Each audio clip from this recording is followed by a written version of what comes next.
മരടിൽ ഫ്ളാറ്റുകൾ പൊളിച്ച സ്ഥലത്ത് അമിക്കസ് ക്യൂറി പരിശോധന നടത്തി. സുപ്രീം കോടതി നിർദ്ദേശിച്ച അമിക്കസ് ക്യൂറി ഗൗരവ് അഗർവാളാണ് മരടിലെത്തിയത്.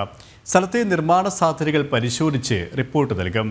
തീരദേശ പരിപാലന ചട്ടങ്ങളുടെ ലംഘനത്തെ തുടർന്ന് 2020 മരടിലെ ഫ്ളാറ്റുകൾ പൊളിച്ചത്. മരട് നഗരസഭ അധികൃതരുമായും അമിക്കസ് ക്യൂറി ചർച്ചകൾ നടത്തി. ഫ്ളാറ്റുകൾ പൊളിച്ച സ്ഥലങ്ങളെല്ലാം അമിക്കസ് ക്യൂറി സന്ദർശിച്ചു.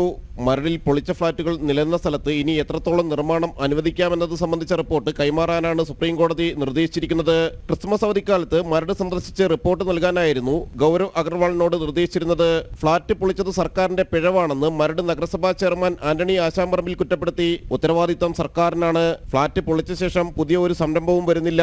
ഫ്ളാറ്റ് പൊളിച്ച സ്ഥലമാണെന്ന ചിത്തപ്പേര് മാറണമെന്നും ആന്റണി ആശാമ്പറമ്പിൽ പറഞ്ഞു.